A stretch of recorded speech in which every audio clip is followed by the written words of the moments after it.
दोस्तों, this is Rampal and आज हम एनालाइज करेंगे द हिंदू न्यूज़पेपर को। और ये न्यूज़पेपर आपका 16 सितंबर का है। ये ध्यान दें, कब का है? 16 सितंबर का है। तो इस न्यूज़पेपर को डिटेल में देखेंगे और इसके इम्पोर्टेंट ऑडिटोरियल, या आप सॉरी ऑडिटोरियल मत बोलो, एडिटोरियल, ठीक है। इम्पोर्टेंट एडिटोरियल ही इसमें करने हैं, जो हमने पहले बताया भी था कि इम्पोर्टेंट एडिटोरियल ही किए जाएंगे। दूसरी सेकेंड इम्पोर्टेंट बात, एक हमने 1 ईयर मोस्ट इम्पॉर्टेंट 100 टॉपिक, क्या मोस्ट इम्पॉर्टेंट 100 टॉपिक सीरीज चालू की है, जिसमें 1 ईयर का, लास्ट 1 ईयर का टोटल करंट अफेयर कराया जाएगा। क्लियर है? वो भी मेंस पॉइंट ऑफ व्यू से, मेंस पॉइंट ऑफ व्यू से। इसके बाद अगर आप लोगों का रिस्पॉन्स अच्छा आता है या अच्छा रहता है, जिस तरह से अभी आ रहा है, चाहे मुझे पर्सनली हो या पब्लिकली हो, तो मैं इनके एमसीक्यू भी करा दूंगा, एमसीक्यू भी करा दिए जाएंगे, ये बात ध्यान दें। ठीक, तो चलते हैं और बात करते हैं कि आज के इस न्यूज़पेपर में कौन कौन से एडिटोरियल या जो है आपके कौन कौन से न्यूज़ इंपॉर्टेंट रहे। तो पहला जो एडिटोरियल था, आपको देखना है, ये जो है आपका द हिंदू का ही है और पहले फ्रंट पेज पर ही था कल के न्यूज़पेपर में 16 सितंबर में। ठीक है, तो क्या था, ये जो है एडिटोरियल जो था, ये बढ़ती हुई इन्फ्लेशन को लेकर के है। इन्फ्लेशन के बारे में इस एडिटोरियल ने काफ़ी बातें की, यानी मुद्रास्फीति के बारे में ये एडिटोरियल काफ़ी कुछ बोला।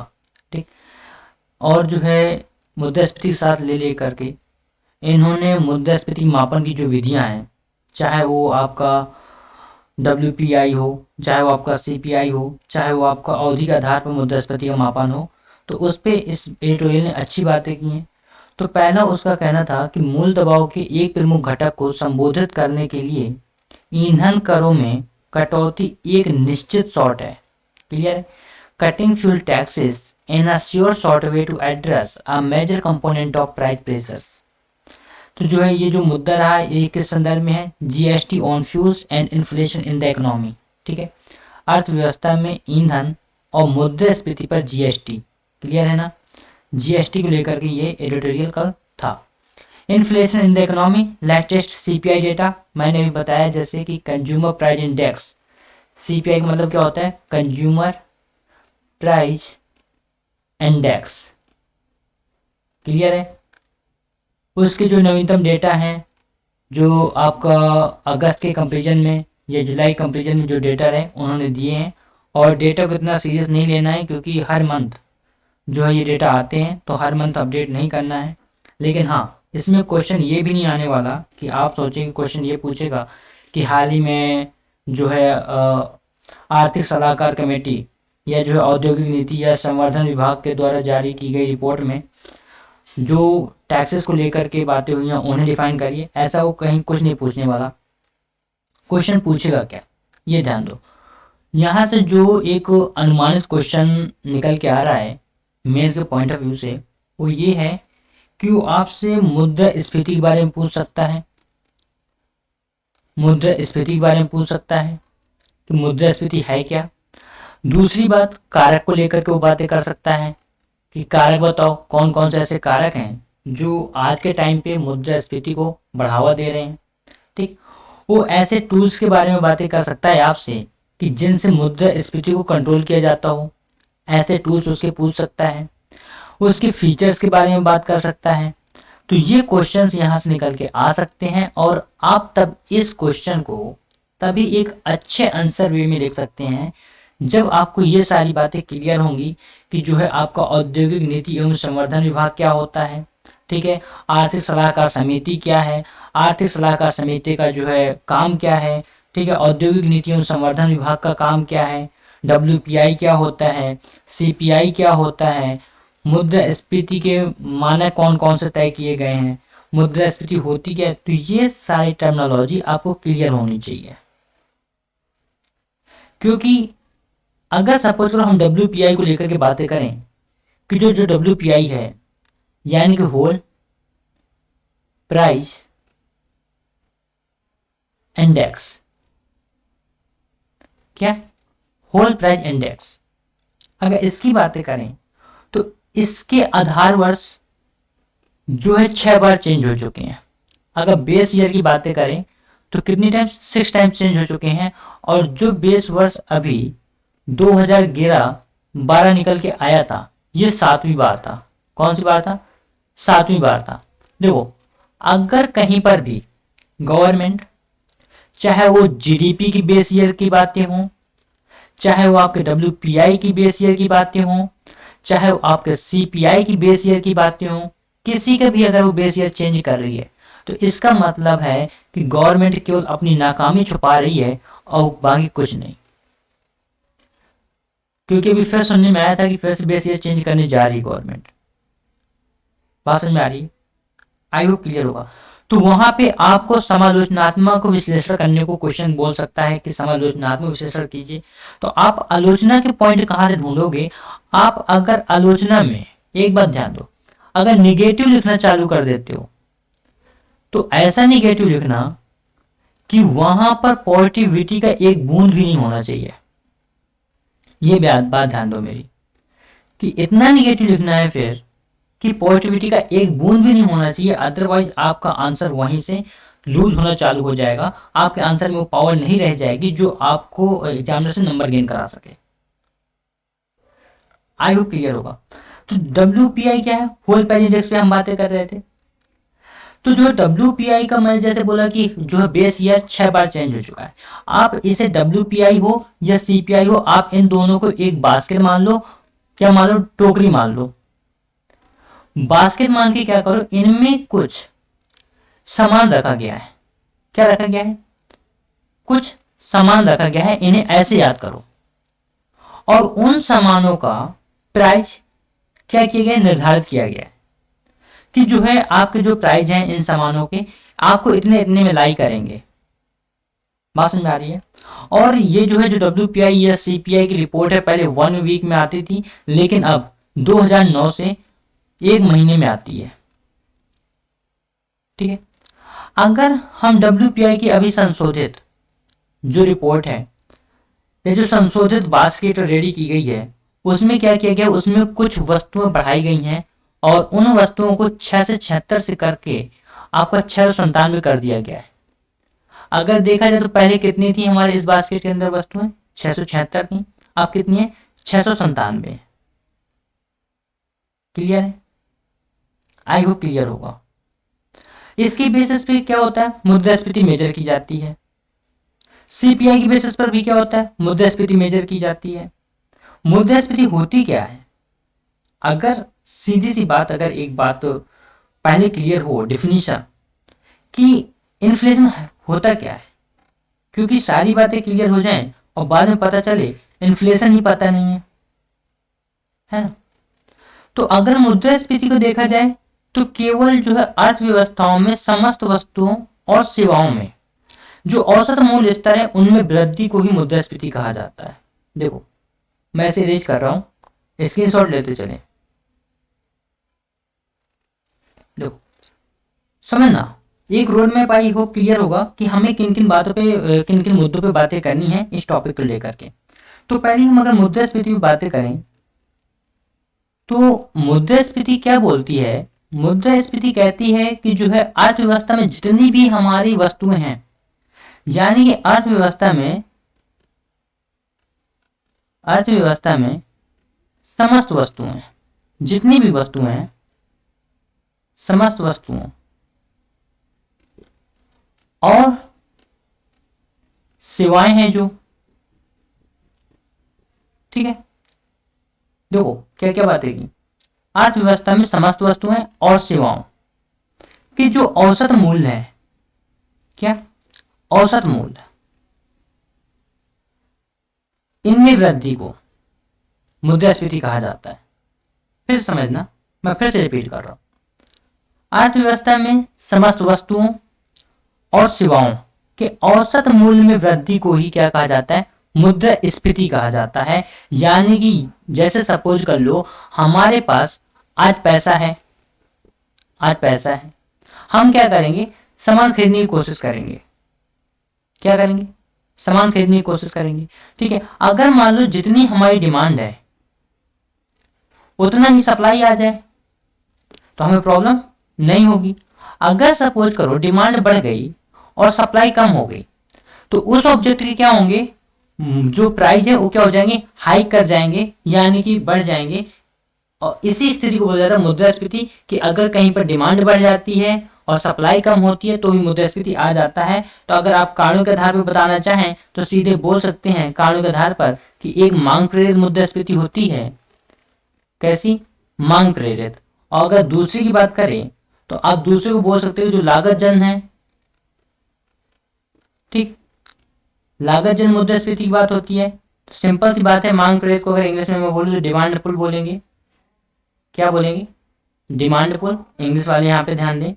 ठीक है, और अगर लागत जन की बात करें तो हम इसे बोलेंगे कॉस्ट पुश। क्लियर है? और अगर एक नॉर्मली बात करें तो एक होती है संरचनात्मक। कैसी? संरचनात्मक यानी स्ट्रक्चरल। तो ये यहाँ पे मेन बातें हैं और इन मेन बातों को आप एक रोड मैप की तरह क्लियर करें। और जब हम जो है बातें करेंगे इकोनॉमिक्स में आएंगे तो इन बातों को भी आपकी इनकी पीपीटीज, इनके नोट्स और इनकी क्लासेस आपको बहुत डिटेल में मिल जाएंगी। मैंने पहले बोला है मेंस कम प्री कराएंगे, टेंशन मत लो। क्लियर है? आई होप इतनी बातें क्लियर होंगी। तो अब आगे बातें करते हैं। तो देखो एडिटोरियल क्या बोलता है, कहता है कि inflation is increase in prices over a period of time and is measured in consumer price index and wholesale price index. ठीक है, अभी मैं बता क्या है ना कि सीपीआई यानी कंज्यूमर प्राइस इंडेक्स और डब्ल्यूपीआई यानी कि होलसेल प्राइस इंडेक्स क्या है। एक आप इन्हें टोकरी मान लो कि ये दोनों टोकरियां हैं और इनमें कुछ सामान रखा गया है जिनकी कीमतें तय हैं।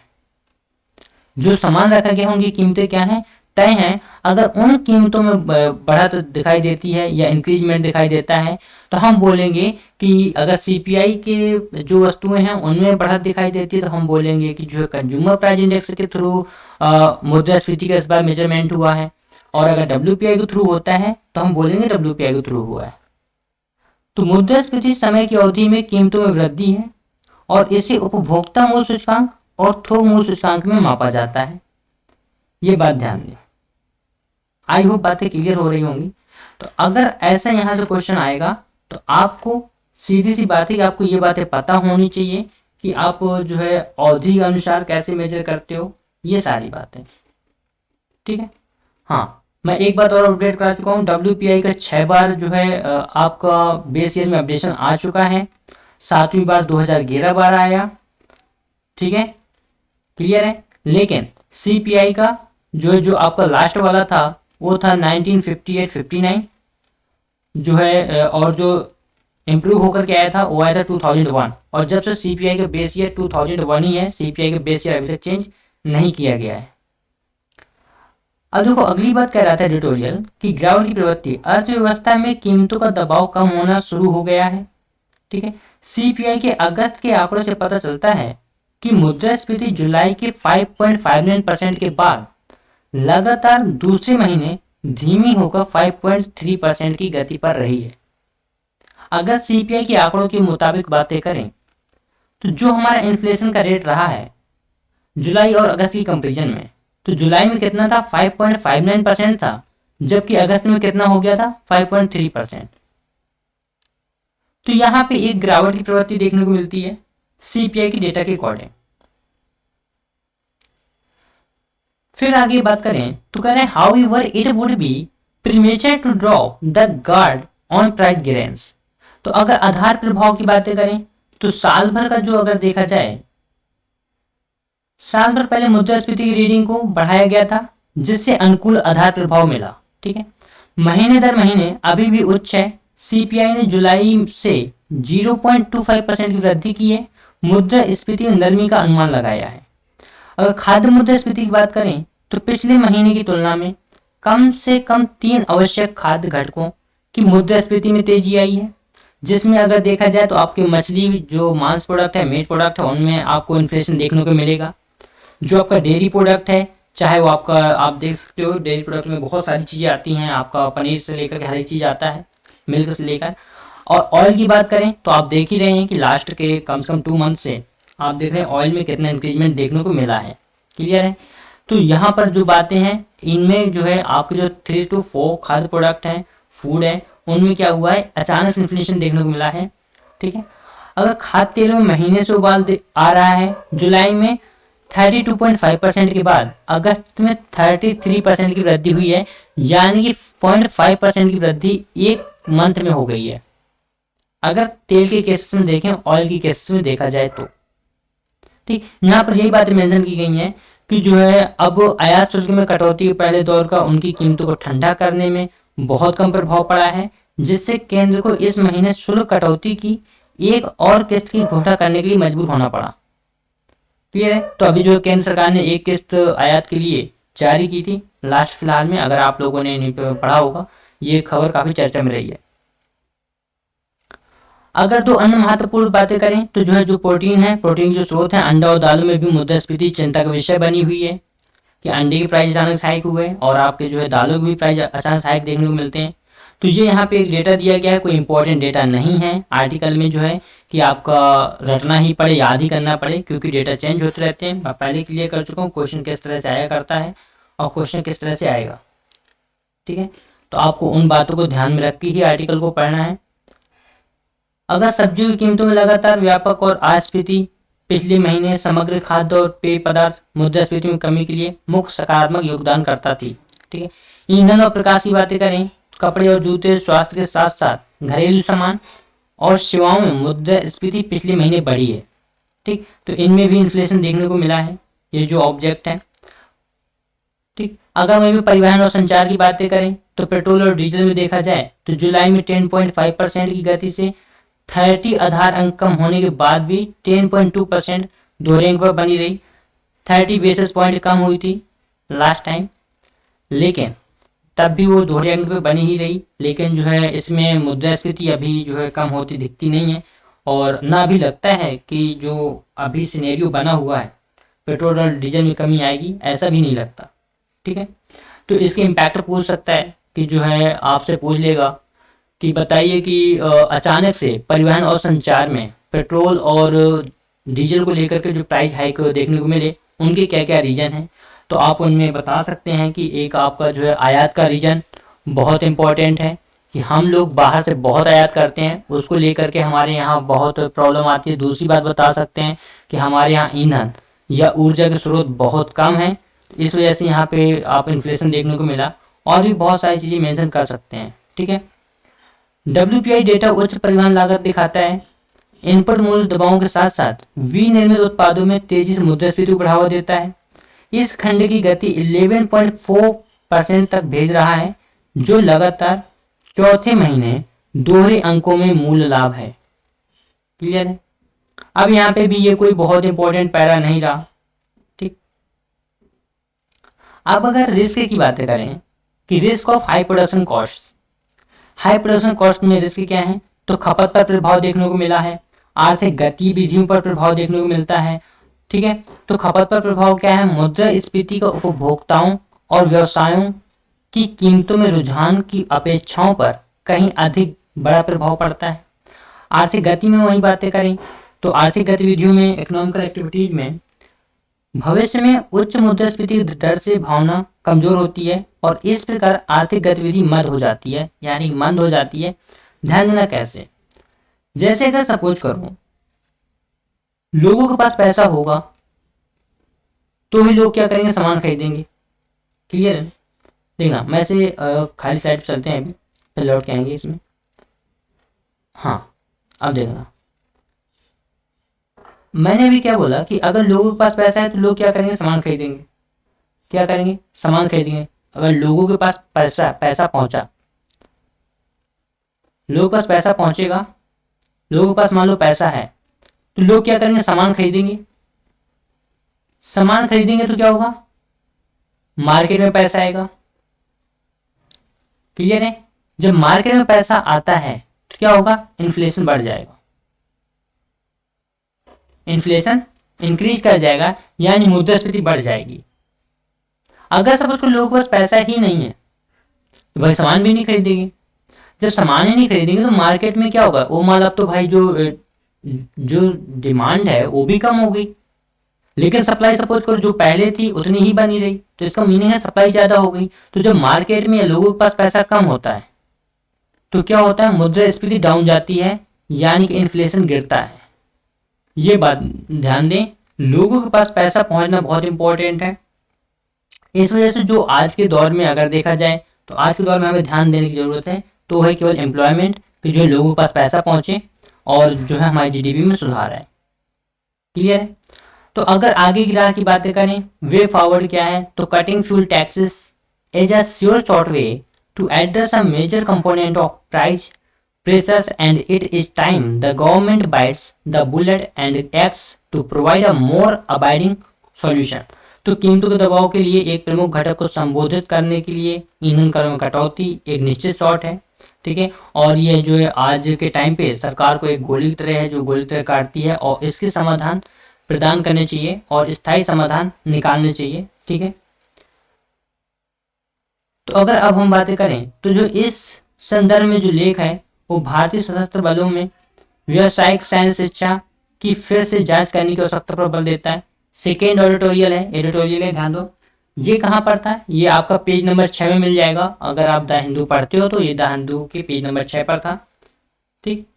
मैं आज उनके जो है शॉर्ट स्क्रीन शॉट्स या आपको जो है द हिंदू न्यूज पेपर इसलिए नहीं लगाया क्योंकि कोई नीड नहीं थी। उन चीज़ों को पढ़ने से बेटर है कि आप कंटेंट को पढ़ें। क्लियर है? तो क्या कह रहे हैं, नो द एनिमी, दुश्मनों को जानो, नो सेल्फ, खुद को जानोगे। Is sound professional advice, it can be achieved if the national leadership and military education system have access to full time domain specialist. तो यहाँ पे एजुकेशन को लेकर के, यानी कि जो मिलिट्री प्रोफेशनल एजुकेशन है उसको, उसमें इम्प्रूवमेंट लाने की बातें की गई हैं। अदर कंट्रीज से कंपेयर में देखा जाए तो हमारे यहाँ का defence system day to day गिरता जा रहा है, ठीक है। ये भी नहीं कहा जा सकता गिरता जा रहा है, लेकिन हाँ कहीं ना कहीं कमियां तो हैं जिन्हें सुधारने की जरूरत है। उसी को लेकर के ये आर्टिकल कल द हिंदू में चर्चा में रहा, ठीक।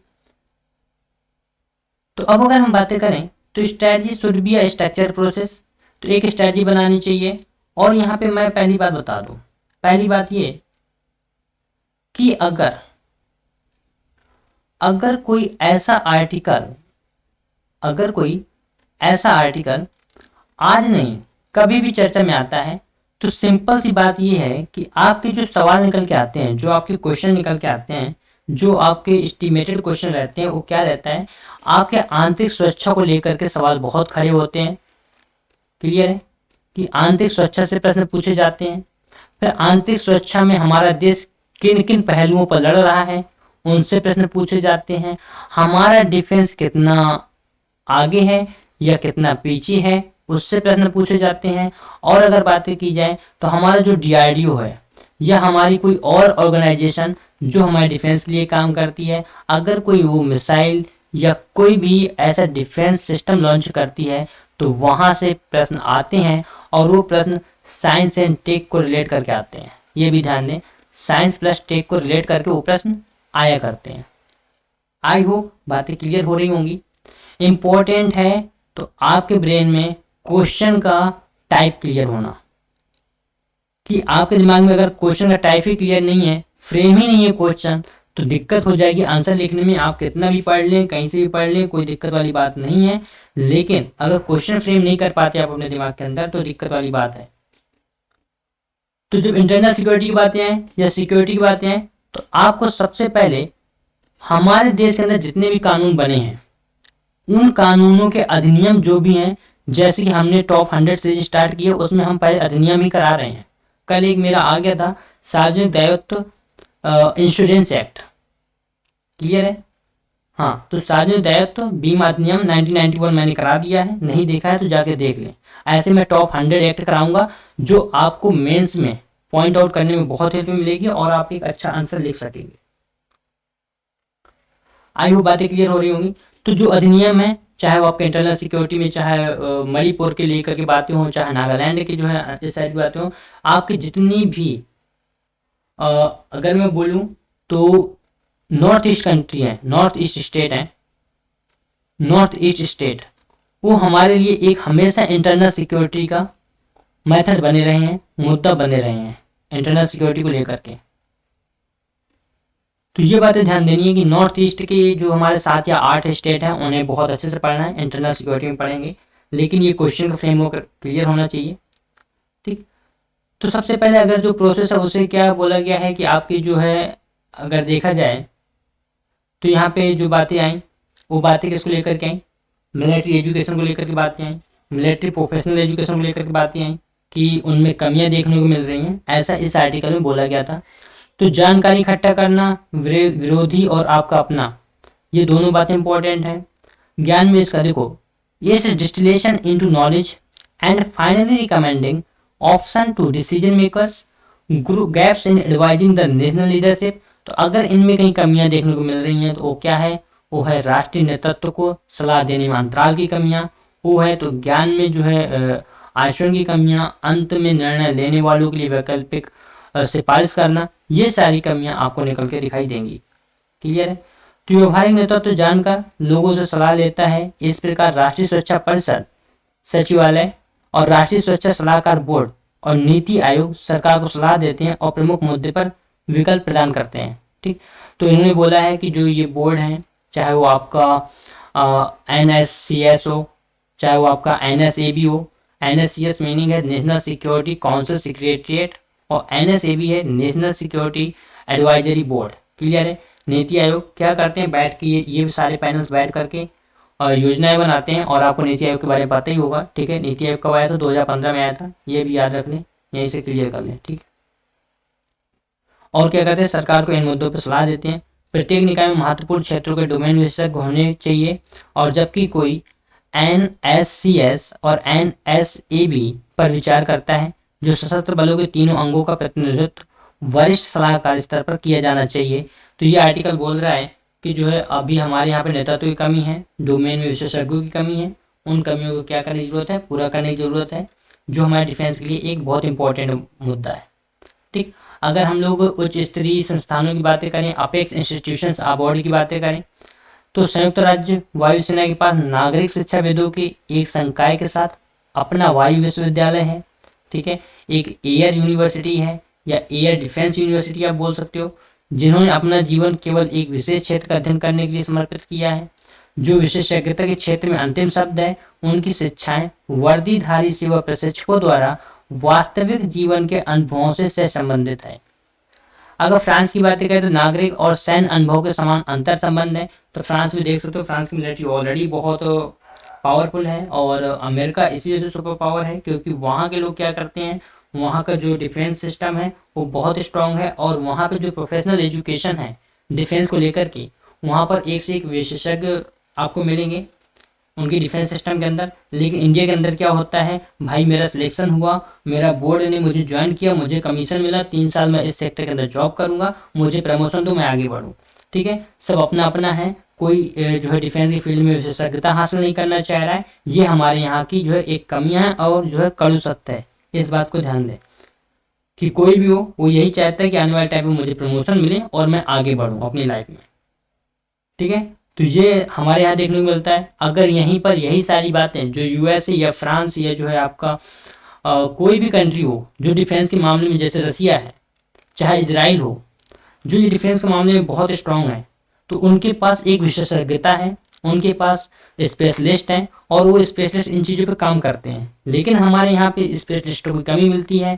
हमारे यहाँ पे जो ब्रेन ड्रेन का बहुत मुद्दा सामने आते रहते हैं कि जो ब्रेन ड्रेन बहुत होता है, तो कहीं ना कहीं कमियां सरकार की पॉलिसीज में हैं, कहीं ना कहीं कमियां हम में हैं, कहीं ना कहीं कमियां इस गवर्नमेंट में रही, या जो जितनी भी गवर्नमेंट है, कोई गवर्नमेंट अच्छी नहीं बोली जा सकती कि अपने कार्यकाल में बहुत अच्छा काम किया है किसी गवर्नमेंट ने, ये भी बातें हैं। तो कहीं ना कहीं पॉलिसीज में हमारी कमियां नजर आती हैं, इस वजह से ये सारी बातें निकल करके सामने आती हैं।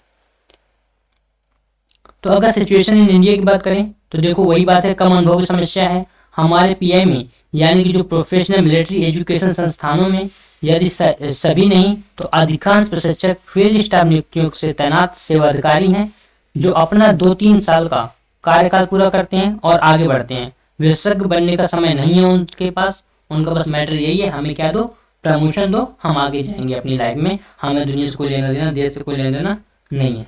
ठीक है, तो अगर अतिथि व्याख्यान की बात करें तो अतिथि व्याख्यान देना पूर्णकालिक शिक्षण करने वाले कर्मचारियों पर विषय वस्तु विशेषज्ञों के होने का कोई विकल्प नहीं है। कुछ संस्थानों में सुधार की जरूरत है, जैसे जो सुधार हुए हैं या अभी और भी जरूरत है, जैसे नेवल आपकी कॉलेज है, नेवल वॉर कॉलेज है गोवा में, ठीक है। तो उन्होंने क्या किया है, एक eminent academic from abroad to run capsules on operational art, clear है। तो गोवा में नौसेना युद्ध कॉलेज परिचालन कला पर कैप्सूल चलाने के लिए विदेश से एक प्रख्यात शिक्षाविद को आमंत्रित करता है, ठीक है। कॉलेज में 37 सेवानिवृत्त अधिकारियों का एक सहायक संकाय भी है जो सीखने के विशेष क्षेत्रों में सलाहकार के रूप में कार्य करता है। तो आप देख सकते हो कि हमारे देश में आज भी कुछ ऐसे संस्थान हैं जो बाहर से शिक्षाविदों को बुलाते हैं और हमारे डिफेंस के सिस्टम को स्ट्रॉन्ग करने के लिए उन पे काम होता है और वो लोग काम कराते हैं, ठीक है। तो ये एक खुशी की बात नहीं कि बाहर से बुलाते हैं, हमारे देश में इतना अच्छा ब्रेन होने के बावजूद हमारे देश का ब्रेन ड्रेन हो जाए तो ये एक सोचने वाली बात है, ठीक है। दिल्ली में राष्ट्रीय रक्षा कॉलेज ने एक सेवानिवृत्त विद्वान योद्धा द्वारा निर्धारित उत्कृष्टता के अध्यक्ष की स्थापना की है और ऐसा ही कहीं और भी होना चाहिए। तो ये एडवाइस दी गई है। अगर आपसे क्वेश्चन एडवाइस चाहता है कि बताओ आप क्या चाहते हो कि हमारी जो पीएमई है यानी प्रोफेशनल मिलिट्री एजुकेशन है उसमें कहाँ तक सुधार की जरूरत है, तो आप ये एडवाइस दे सकते हो आने वाले फ्यूचर के क्वेश्चंस में। अगर रिफॉर्म्स की बातें करें तो कई क्षेत्रों में प्रशिक्षण, रक्षा सेवा स्टाफ, कॉलेज सैन्य इतिहास, राजनीति, भू राजनीति आदि पढ़ाने वाले विषय विशेषज्ञों के लिए स्थायी कुर्सियों के साथ प्रारंभिक बिंदु होने चाहिए। उन्हें जॉब सिक्योरिटी दी जानी चाहिए और जो है एक स्टाफ अलग से क्रिएट किया जाना चाहिए जो इन सारे सब्जेक्टों को, इन सारी बातों को पढ़ाएं और उन्हें प्रशिक्षित करें, ठीक है। क्षेत्र की वास्तविकताओं में प्रशिक्षण की बात करें तो कमांडेंट तीनों सेवाओं में से किसी एक से एक प्रतिष्ठित विद्वान योद्धा होना चाहिए, न कि केवल सेना से जैसा कि अब तक रहा है, ठीक है। अगर हमारे यहाँ से जैसे अभी बीच में लेटरल एंट्री की बातें आई थी कि जो है अगर आईएएस आईपीएस नहीं है तो जो है बड़ी पोस्टों पे डायरेक्टर प्राइवेट सेक्टर से लोग लाके बैठाए जाएंगे, तो वहाँ पे ज़रूरत नहीं है कि हमारे यहाँ पे जो है सिविल में लोगों की कमी है। अगर कमी है, बैठाने की ज़रूरत है, तो वो कहाँ है, डिफेंस में है कि आप डिफेंस में ला करके बैठाएं। ज़रूरी नहीं है कि वो जा करके आपके कमांडेंट ग्रुप के ही हों। अगर आपके जो है कोई एक ऐसा विशेषज्ञ जो है जो बहुत अच्छा मिलिट्री स्ट्रेटजी के बारे में जानते हैं लेकिन कमांडेंट नहीं है, आर्मी में नहीं आ सके किसी वजह से, तो उन्हें भी चांस दिया जाना चाहिए। ये सारी बातें हैं, मैनेजमेंट को लेकर की बातें की गई हैं, ठीक है। अगर भारतीय रक्षा विश्वविद्यालय की बातें करें तो भारतीय रक्षा विश्वविद्यालय परियोजना पहले भारतीय राष्ट्रीय रक्षा विश्वविद्यालय 2013 में गुड़गांव के पास इसकी आधारशिला रखे जाने के बाद से अधर में है, ठीक है। इस समय जब सड़क के बुनियादी ढांचे और अतिरिक्त आईआईटी, आईआईएम, एम्स आदि की स्थापना तेजी से हो रही है तो आईडीयू में चुप्पी क्यों है। तो जो है हमें डिफेंस कॉलेजेस ओपन करने चाहिए और डिफेंस कॉलेजेस को बढ़ावा दिया जाना चाहिए। मेन मुद्दा ये है। तो आप एडवाइज में, आप अपने उसमें रिफॉर्मेशन में आप इन बातों को मेंशन कर सकते हैं। अब अगर एमएचए की बात करें तो एमएचए ने गुजरात में राष्ट्रीय रक्षा विश्वविद्यालय यानी महाराष्ट्र ने जो है राष्ट्रीय रक्षा विश्वविद्यालय की स्थापना की है गुजरात में। ये ध्यान देना, एमएचए ने जो है क्या किया है, गुजरात में आरआरयू की स्थापना की है जिसका प्रमुख एनएसएबी नेशनल सिक्योरिटी एडवाइजरी बोर्ड का भी सदस्य है, ठीक है। सहयोग से आरआरयू की वेबसाइट बताती है कि इसमें वायु और अंतरिक्ष, नौसेना और सेना आदि के लिए भी स्कूल होंगे। किसी ने सोचा कि उच्च राजनीतिक शिक्षा के ऐसे स्कूलों का चार्टर आईडीयू के लिए होना चाहिए। तो ये बात एक सोचने का विषय है। तो हमें इसमें सोचना चाहिए, विचार करना चाहिए और इससे क्या देना चाहिए, बढ़ावा देना चाहिए। गवर्नमेंट को इस पे बजट जारी करने चाहिए। और डिफेंस का, जैसे मैं अभी डिफेंस बजट पढ़ाया था कि उसमें क्या किया गया, बिल्कुल नामात्र की बढ़ोतरी की गई है जो कि हमारे देश के लिए बहुत अच्छी नहीं है। अगर नहीं देखा है तो डिफेंस बजट देख लें, आपको सारी बातें, सारे डेटा क्लियर हो जाएंगे, ठीक है। रक्षा मंत्रालय आईडीयू में देरी कर रहा है जिसमें राष्ट्रीय रक्षा कॉलेज सहित सभी त्रिसेवा संस्थानों को इसके संरक्षण में रखने की योजना है। अगर हम निष्कर्षता बातें करें, अगर हम पूरे कंक्लूजन दें कि जो है अभी तक का जो आर्टिकल बोला वो क्या है, अगर किसी भी तीनों सेनाओं से ध्वनि अकादमी की उपस्थिति और सैन्य पेशेवरों की आबादी का मामला था तो यह यहाँ है।